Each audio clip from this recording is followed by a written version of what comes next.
आज की कहानी राजस्थान के कोटा शहर की है। कोटा के रामपुरा थाना क्षेत्र में मेहता परिवार रहता था। इस परिवार में नितिन मेहता, उनकी पत्नी माया मेहता, एक बेटा धवल और बेटी श्रुति थे। मेहता परिवार का कपड़ों का बड़ा कारोबार था और वे इलाके में काफ़ी प्रसिद्ध थे। 13 फरवरी की दोपहर का लगभग 1 बजे का समय था। नितिन मेहता रोज की तरह घर पर दोपहर के खाने के लिए पहुंचे। नितिन जब भी दोपहर का खाना खाने घर पहुंचते थे तो श्रुति ही हमेशा उन्हें खाना परोसा करती थी, लेकिन उस दिन उन्हें उनकी बेटी श्रुति की बजाय उनकी पत्नी माया ने खाना परोसा। इस पर नितिन ने माया से पूछा, श्रुति कहाँ है? माया ने जवाब दिया, वह कोचिंग गई है, कल उसका पेपर है और वह सुबह 10 बजे से पढ़ाई कर रही है। 12 बजे सौरभ का फ़ोन आया था और उसने कहा कि वह 1 घंटे और पढ़ाई करेगी। नितिन ने खाना खाया और जब वे दुकान जाने के लिए निकलने लगे तो माया ने उनसे जाते हुए सौरभ के घर से श्रुति को भेज देना। आगे कहानी में क्या हुआ इसे जानने से पहले आप हमारे चैनल को सब्सक्राइब जरूर कर ले, जिससे हम कोई भी क्राइम की सच्ची कहानी लेकर आएँ तो आपसे वो मिस ना हो पाए। चलिए वापस कहानी पर लौटते हैं। सौरभ का घर पास में ही था। वो बच्चों को घर पर ही ट्यूशन दिया करता था। सौरभ ने एमटेक किया हुआ है, लेकिन नौकरी न मिलने के कारण वह बच्चों को ट्यूशन पढ़ाने का काम करता है। उस दिन सौरभ के चाचा और उसके पिताजी दोनों का परिवार एक रिश्तेदारी में आयोजित शादी समारोह में भाग लेने गए थे। श्रुति के पिता सीधे ऊपर छत पर बने कमरे में पहुंचे। वहीं पर सौरभ बच्चों को ट्यूशन पढ़ाया करता था। वहां ताला लगा देखकर वे वापस मुड़े तो उनकी नज़र बरामदे में पड़ी श्रुति की चप्पल पर पड़ी।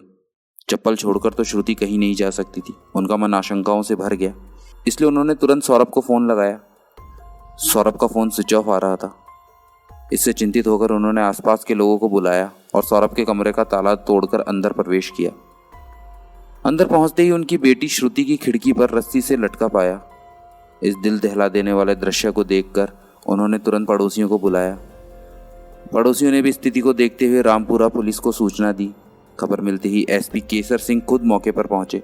शव को देखकर साफ नजर आ रहा था कि श्रुति ने मौत से पहले काफी संघर्ष किया था। पुलिस ने श्रुति के पिता से पूछताछ की, जिसमें उन्होंने बताया कि सौरभ ने सुबह 2 बार फ़ोन करके श्रुति को एक्स्ट्रा क्लास के नाम पर पढ़ने के लिए बुलाया था। दोपहर 12 बजे सौरभ ने श्रुति की मां को फ़ोन करके कहा था कि वह कुछ देर बाद लौटेगी। जिस कमरे में श्रुति का शव खिड़की पर लटका मिला था, उसके दरवाजे पर बाहर से लगे ताले और सौरभ के लापता होने से साफ था कि श्रुति की हत्या सौरभ ने ही की थी। पुलिस ने मौके पर पंचनामा कर शव को पोस्टमार्टम के लिए भेज दिया और कमरे को सील कर दिया। प्रतिष्ठित व्यापारी की बेटी की हत्या से इलाके के लोगों में काफ़ी आक्रोश हो गया। लोग सड़कों पर उतर आए, आरोपी की गिरफ्तारी की मांग करने लगे। हालत बिगड़ते देख एसपी ने आरोपी की गिरफ्तारी पर 10,000 रुपये का नाम घोषित कर दिया। इसके अलावा कुछ व्यापारिक संगठनों और नागरिकों ने भी अपनी ओर से इनाम की घोषणा कर दी। पुलिस को जानकारी मिली कि सौरभ अपनी बहनों के बेहद करीब था और उसकी एक बहन गुरुग्राम हरियाणा में रहती है। इस सूचना के आधार पर पुलिस की एक गुप्त टीम ने उसकी बहन के घर पर निगरानी शुरू की। घटना के 9 दिन बाद टीम ने एक संदिग्ध युवती को बार बार सौरभ की बहन के घर के आसपास मंडराते देखा, जिससे शक गहराने लगा। टीम ने रोककर उससे पूछताछ की और वहां उसे थाने ले आए, लेकिन थाने पहुंचने पर पुलिस हैरान रह गई, क्योंकि जिसे वे युवती समझकर लाए थे वे वास्तव में सौरभ था, जो पुलिस से बचने के लिए लड़की के वेश में छिपा हुआ था। सौरभ एक प्रतिष्ठित परिवार का होनहार बेटा था। उसने इंजीनियरिंग की डिग्री पूरी करने के बाद गुरुग्राम से मास्टर डिग्री प्राप्त की थी। पढ़ाई के दौरान उसका झुकाव तंत्र मंत्र और आध्यात्मिक शक्तियों की ओर बढ़ने लगा। इसी कारण वह कुछ समय के लिए घर छोड़कर एक तांत्रिक के पास रहने चला गया था, लेकिन वहाँ उसकी मानसिक स्थिति अस्थिर हो गई, जिसके बाद वह घर लौट आया और बच्चों को कोचिंग देना शुरू कर दिया। सौरभ का घर रामपुरा में एक इलाके में था और थोड़ी दूर पर ही श्रुति अपने माता पिता के साथ रहती थी। दोनों परिवार एक ही समाज के होने के कारण एक दूसरे को भली भांति जानते थे। जब सौरभ ने बच्चों को कोचिंग देने शुरू किया तो श्रुति के माता पिता ने भी अपनी बेटी को पढ़ने के लिए वहां भेजना शुरू किया। श्रुति 7वीं कक्षा में पढ़ने वाली 12 साल की बच्ची थी और सौरभ उसे अकेले में अलग से पढ़ने के लिए बुलाता था। पूछताछ में सौरभ ने पुलिस को बताया कि श्रुति पिछले 3 साल से उसके पास पढ़ने आ रही थी, लेकिन पिछले 1 साल से वह उसके प्रति विशेष लगाव महसूस कर रहा था। सौरभ का इरादा था कि जब श्रुति बालिग हो जाएगी तो वह उससे शादी करेगा, लेकिन धीरे धीरे उसे एहसास हुआ कि वह अपनी भावनाओं को और ज़्यादा दिन नहीं दबा सकता। इसलिए उसने कोचिंग के दौरान मौका पाकर श्रुति के सामने अपने प्यार का इजहार करने का फैसला किया। सौरभ जब भी मौका पाता तो बातचीत के दौरान धीरे धीरे अपनी भावनाओं का इशारा करने की कोशिश करता, लेकिन श्रुति इस बात से पूरी तरह अनजान थी। उसके लिए सौरभ सिर्फ एक कोचिंग टीचर था और उनकी बातचीत भी सामान्य लगती थी। सौरभ के इशारों और बातों के छिपे मायने श्रुति के लिए स्पष्ट नहीं थे। वह नहीं जानती थी कि सौरभ के मन में उसके लिए गहरे भावनात्मक विचार उमड़ रहे हैं। श्रुति के लिए ये सिर्फ उसकी पढ़ाई का हिस्सा था। सौरभ को जब यह महसूस हुआ कि वह अपनी भावनाओं को और नहीं छिपा सकता, तो उसने खुलकर श्रुति के सामने अपने प्यार का इजहार करने की ठान ली। उसने मन ही मन तय किया, अगर श्रुति ने उसके प्यार को स्वीकार नहीं किया तो वह उसे किसी और का भी नहीं होने देगा। वह उसका बलात्कार करेगा और उसकी हत्या कर देगा। इस खौफनाक योजना का अंजाम देने के लिए सौरभ ने एक खतरनाक मानसिक स्थिति अपना ली थी। हत्या के बाद भागने के और खुद को छिपाने की योजना सौरभ ने पहले ही बना रखी थी। उसने इसके लिए यूट्यूब से मदद ली, जहां पर उसने लड़कियों के हाव भाव, चलने फिरने के तौर तरीके सीखे और यह भी जाना कि चेहरे को स्कार से कैसे ढका जा सकता है ताकि उसकी पहचान छिपी रहे। उसे विश्वास था कि ऐसा करने से कानून की पकड़ से बच सकता है। शहर छोड़ने के लिए उसने 2 योजनाएं तैयार की थी। पहली योजना के तहत वह पास के एक गांव में छिपने की सोच रहा था, जबकि दूसरी योजना में वह किसी दूसरे राज्य में जाकर छिपने का इरादा रखता था। उसने यह तय कर लिया था कि अगर पुलिस को हत्या की खबर जल्दी मिलती है तो वह बस से भागेगा और अगर देरी से पता चलता है तो वह ट्रेन से फरार होगा। सौरभ ने श्रुति के सामने अपने प्यार का इजहार वैलेंटाइन डे के आसपास करने का सोचा था, क्योंकि इस समय किशोर युवाओं पर प्यार का अधिक खुमार चढ़ा रहता है। सौरभ के घर के नीचे की मंजिल पर उसके माता पिता रहते थे और पहली मंजिल पर उसके चाचा का परिवार। इसी कारण उसने सोचा कि इस दिन श्रुति से खुलकर बात करेगा। संयोगवश उस दिन रविवार था, इसलिए कोचिंग की छुट्टी थी। मगर अगले दिन श्रुति का पेपर होने के कारण सौरभ ने उसकी माँ को फ़ोन करके श्रुति को पढ़ाई के लिए भेजने की बात कही। उस दिन श्रुति की तबीयत भी ठीक नहीं थी, वह कोचिंग नहीं जाना चाहती थी। लेकिन जब सौरभ ने 10 बजे दोबारा फ़ोन किया तो श्रुति तैयार होकर आ गई। सौरभ ने श्रुति को अपने ऊपर के कमरे में ले जाकर सीधे वैलेंटाइन डे के बारे में पूछा और यह जानना चाहा कि उसका कोई खास दोस्त है या नहीं। श्रुति ने साफ किया कि उसका कोई दोस्त नहीं है, इस दिन का उसके लिए कोई खासा मतलब नहीं है। तभी सौरभ ने उससे पूछा, क्या तुम मुझसे प्यार करोगी? यह सवाल सुनकर श्रुति स्तब्ध रह गई। उसे समझ नहीं आ रहा था कि अचानक सौरभ सर को क्या हो गया। सौरभ के बार बार पूछने पर जब श्रुति ने मना कर दिया तो सौरभ ने उस पर शारीरिक हमला कर दिया। उसने श्रुति के साथ जबरदस्ती करने की कोशिश की, लेकिन श्रुति के कड़े विरोध के कारण वह अपने इरादों में सफल नहीं हो पाया। इसके बाद सौरभ ने अपनी पहले से बनाई हुई खौफनाक योजना का अंजाम देने का फैसला किया। उसने श्रुति का गला घोंटकर उसकी हत्या कर दी ताकि किसी को उसकी असल मंशा का पता न चल सके। हत्या के बाद उसने श्रुति के शव को कमरे की खिड़की से लटका दिया ताकि वह आत्महत्या का मामला लगे और उसकी सच्चाई छिपी रहे। उसके बाद सौरभ वहां से फरार हो गया और अपने क्रूर कृत्य को छुपाने के लिए अपनी योजना के अनुसार सभी आवश्यक कदम उठाने के में जुट गया। लेकिन उसकी यह भयानक हरकत न केवल एक निर्दोष जीवन को समाप्त करने वाली थी, बल्कि अपने भविष्य को भी अंधकार में ढकेलने वाली थी। 8 दिन बाद पुलिस ने आखिरकार उसे गिरफ्तार कर लिया।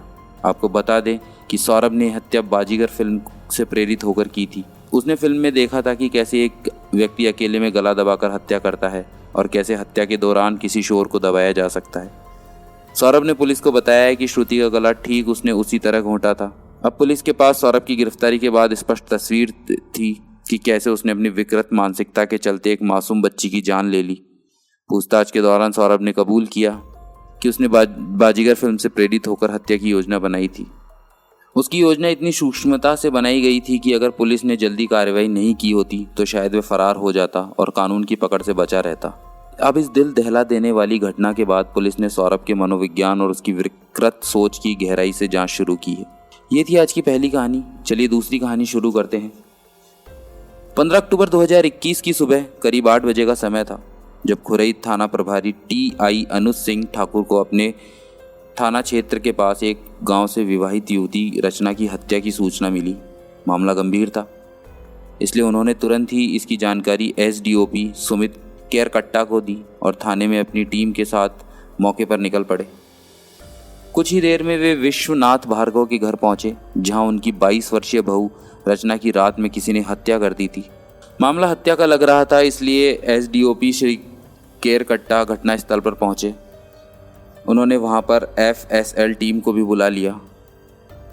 प्रारंभिक पूछताछ में विश्वनाथ भार्गव ने बताया कि मृतका रचना उनके बड़े बेटे राम बिहारी की पत्नी थी, जिसकी शादी जुलाई महीने में हुई थी। लेकिन हाल ही में रचना अपने पति को छोड़कर 12-15 दिन से अपने देवर मनोज के साथ बिना शादी किए रह रही थी।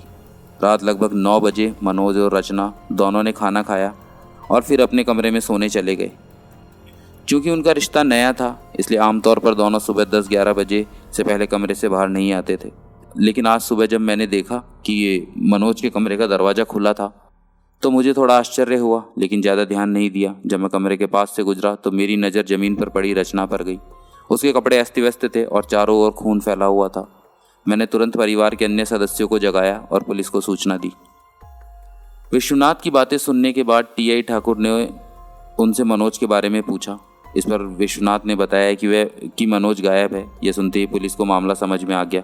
कहानी उलझी हुई थी। रचना की शादी बड़े भाई से हुई थी, लेकिन छोटे भाई की पत्नी बनकर रह रही थी। पूछताछ में यह भी सामने आया कि रचना ओडिशा की रहने वाली है। वो 2 महीने पहले विश्वनाथ का बड़ा बेटा राम विहारी उससे एक मंदिर में शादी करके लाया था। इससे पुलिस को संदेह हुआ कि हो सकता है राम विहारी ने रचना को खरीदा हो और उससे शादी की हो। घटना की रात रचना अपने देवर मनोज के साथ कमरे में सोई थी और सुबह उसकी लाश मिली, जबकि मनोज लापता था। इस परिस्थिति में पुलिस का पूरा शक मनोज भार्गव पर ही था। उसने जांच की दिशा मनोज की ओर मोड़ दी। इस घटना के बाद सागर के एसपी के निर्देश पर एसडीओपी सुमित केरकट्टा ने खुरई थाना प्रभारी अनूप सिंह ठाकुर के नेतृत्व में एक टीम गठित की, जिसे आरोपी मनोज को गिरफ्तार करने की जिम्मेदारी सौंपी गई। टीम ने कड़ी मेहनत और मुखबिरों से मिली सूचना के आधार पर अगले ही दिन मनोज को गिरफ्तार कर लिया। शुरू में तो मनोज रचना की हत्या से इनकार करता रहा, लेकिन जब पुलिस ने थोड़ी सख्ती दिखाई तो उसने अपना अपराध स्वीकार कर लिया और पूरी सच्चाई बयां कर दी। मनोज ने बताया कि खुरई थाना क्षेत्र में एक छोटे से गांव में रहने वाले विश्वनाथ भार्गव का बड़ा बेटा राम विहारी जुलाई के महीने में अचानक ही अपनी नई दुल्हन रचना को लेकर गांव आया था। रचना की सुंदरता की चर्चा पूरे गांव में फैल गई। हालांकि जिस तरह से ये शादी अचानक हुई थी इस पर भी कई तरह की चर्चाएं थी, लेकिन राम विहारी ने इन बातों को नज़रअंदाज कर दिया और अपनी नवविवाहिता के साथ खुश था। हालांकि उसकी ये खुशी ज़्यादा दिन तक नहीं टिक पाई। शादी के कुछ हफ्तों बाद ही रचना ने राम विहारी पर घर छोड़कर अलग रहने का दबाव बनाना शुरू कर दिया। जब राम विहारी इसके लिए तैयार नहीं हुआ तो रचना उसे छोड़कर मायके जाने के बहाने चली गई। वह अपने घर न जाकर सागर के कुडारी में एक आश्रम में रहने लगी। 1 महीने बाद उसकी माँ उसे रायपुर ले गई। रायपुर में रचना का देवर मनोज रहता था। वो वहाँ एक कंपनी में काम करता था। जब मनोज को पता चला कि रचना रायपुर आई है तो वह उससे मिलने गया। रचना ने मनोज को अपने जाल में फंसा लिया और रिश्तों की मर्यादा भूलकर दोनों के बीच शारीरिक संबंध बन गए। जब एक बार ये संबंध बन गए तो रचना ने मनोज पर दबाव डालना शुरू कर दिया कि वह अब उसकी पत्नी के रूप में ही रहेगी। मनोज और रचना ने गांव वापस आकर पति पत्नी की तरह एक कमरे में रहना शुरू कर दिया।